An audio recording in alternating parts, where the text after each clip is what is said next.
আসসালামু আলাইকুম।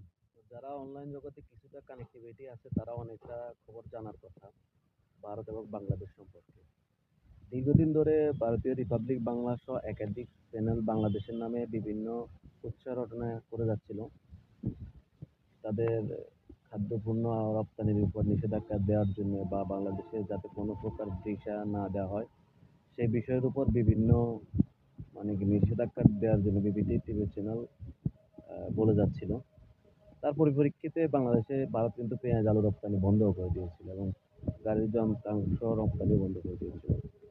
তো একটা দেশ যেহেতু তাদের রপ্তানি বন্ধ করে দিয়েছে আর ওই বাকি দেশটা তো না খেয়ে মরবে না, তখন বাংলাদেশ বিভিন্ন দেশ থেকে আলু পেঁয়াজ বা বিভিন্ন খাদ্যশস্য আমদানি শুরু করলো।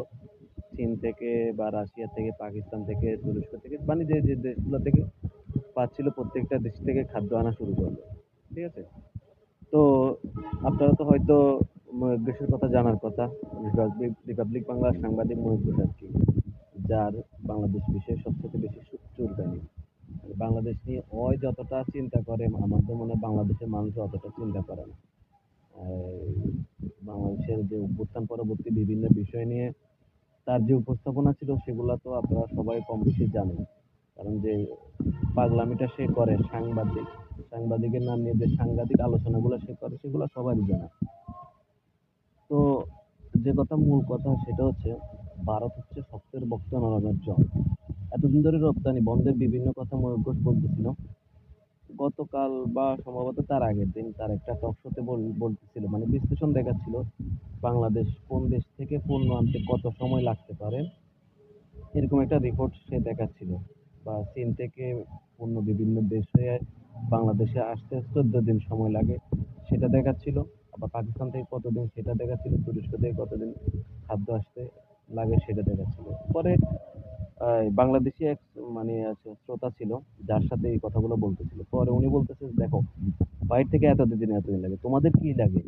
আহ বিনা বেনাপোল দিয়ে বাংলাদেশে তো খাদ্য আসতে 12 থেকে 2 ঘন্টা সময় লাগবে।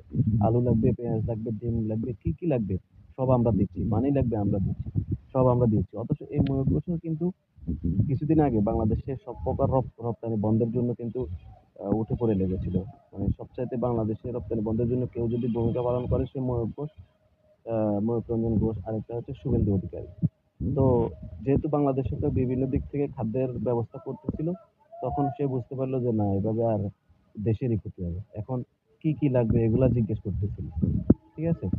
তো ওরা যে শক্তের বক্তে নরমের জমি, এটা প্রমাণিত হয়ে গেল। তো এভাবে হচ্ছে প্রত্যেকটা সিদ্ধান্তে দেশের বিরুদ্ধে গিয়ে কোনো সিদ্ধান্ত নেওয়া ঠিক হবে না। মানে আমাদের দেশের ক্ষতি হবে এমন কোনো সিদ্ধান্ত সরকার বা কেউ নেক, এটা আমরা চাই না।